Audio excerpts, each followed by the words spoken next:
Por enquanto, a briga entre os Estados Unidos e o Irã acabou bem. Não haverá guerra, é um ponto pacífico. Agora que os Estados Unidos ficaram humilhados diante daqueles ataques dos mísseis iranianos, isso é outra verdade. Sobretudo porque não houve nenhuma interceptação de que nada menos de 21 mísseis jogados sobre duas bases militares dos Estados Unidos no Iraque.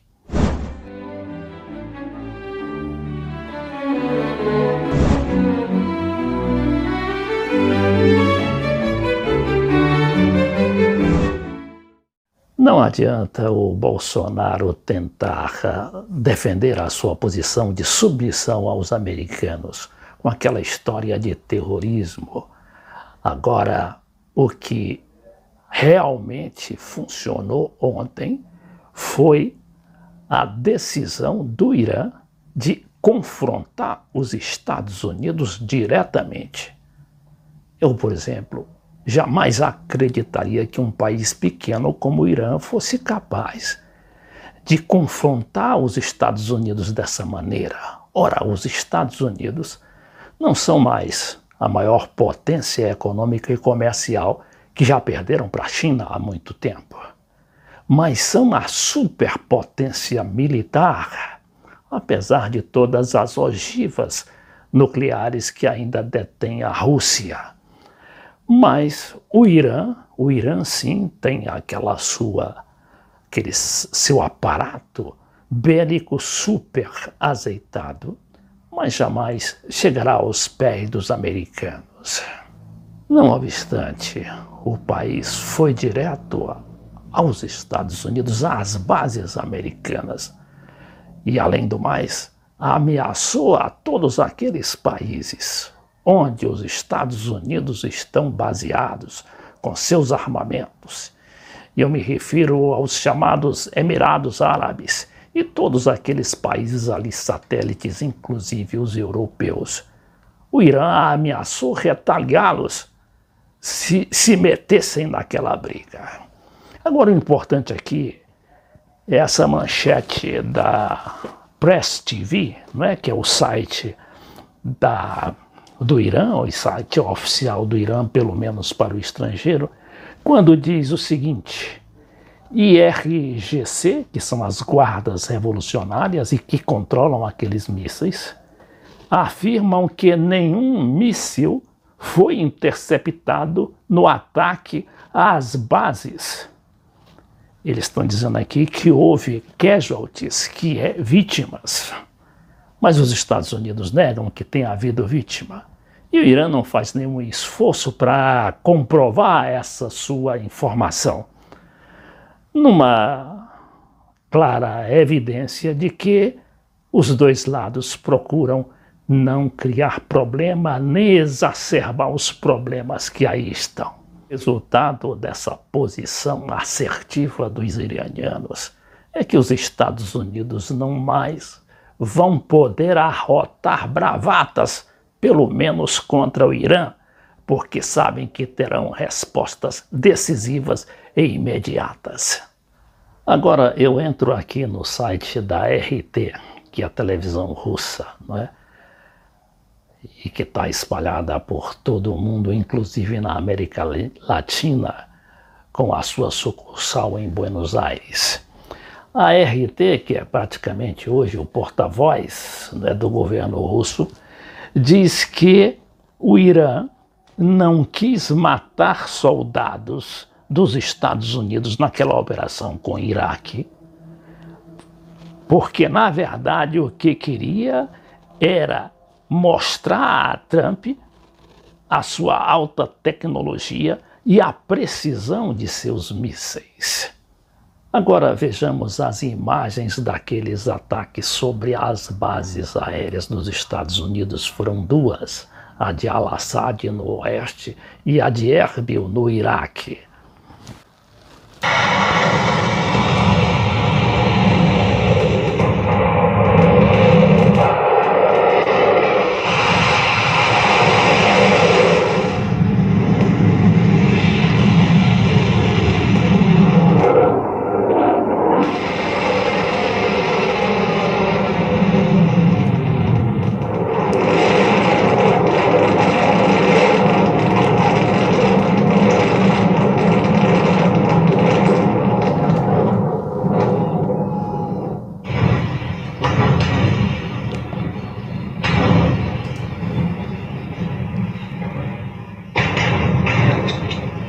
Vê-se que essas imagens aqui fornecidas pela IRIB News, que é a agência iraniana, e divulgadas aqui pela Press TV, o site oficial do governo iraniano, que na realidade não foram de pequena monta. E isso me faz lembrar aquelas célebres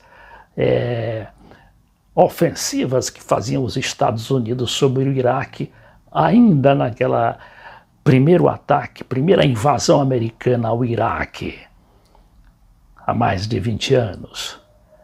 E quando se falava na ação cirúrgica dos mísseis e antimísseis americanos, dos quais se destacavam principalmente o chamado Patriot. Eu pergunto, cadê os patriotas que não conseguiram interceptar aquele poderoso ataque iraniano aos Estados Unidos através de suas tropas no Iraque?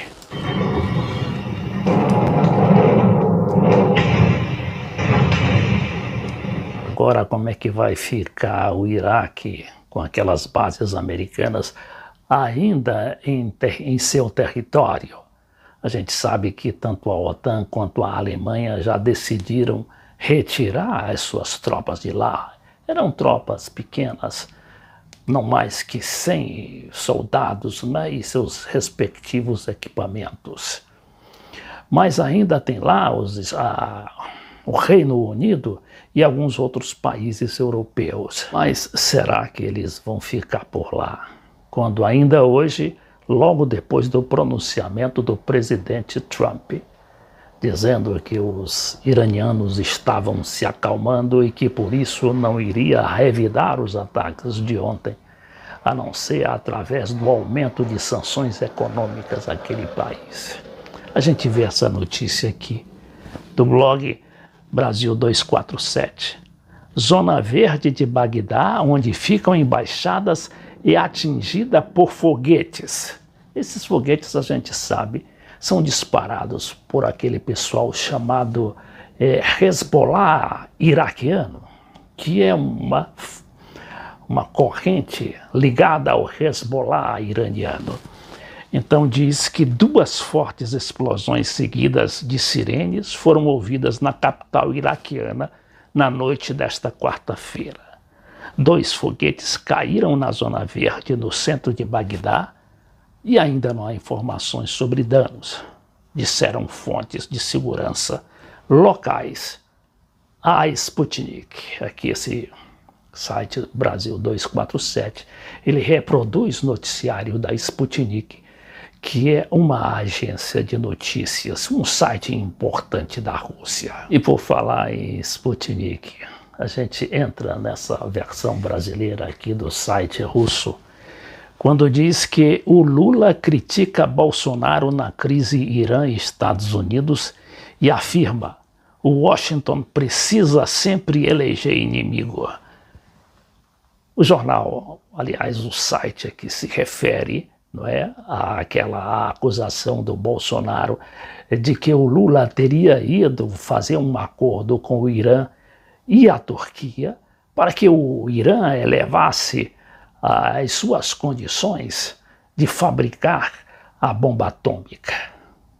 Quando o Lula diz em outra manifestação aqui reproduzida pelo aquele mesmo site Brasil 247, afirma que isso jamais ocorreu. A mentira reproduzida pelos meios de comunicação é facilmente desmascarada com uma simples busca no Google, diz o Lula. O ex-presidente enfatiza que o chamado Acordo de Teherã, fechado em 2010, é considerado até hoje como o melhor acordo nuclear já feito com o Irã. O próprio Obama, o ex-presidente Obama, escreveu uma carta dizendo expressamente que as condições conseguidas na negociação fechada pelo Brasil e pela Turquia eram as ideais. O Lula aqui, na verdade, lembra aquele acordo que houve, não é? Já no final de seu governo em 2010, quando ele reuniu o Irã, a Turquia e com o apoio tácito da Rússia e da China, e conseguiu aquele acordo. Um acordo que não foi cumprido porque não interessava aos Estados Unidos a prestigiar o Irã, mas a desqualificá-lo, como ficou demonstrado, inclusive naquele acordo que se seguiu muito tempo depois, através do presidente Barack Obama e 4 ou 5 potências europeias. Esse acordo foi finalmente rompido unilateralmente pelo presidente Trump, que agora está pagando e caro as consequências de sua decisão.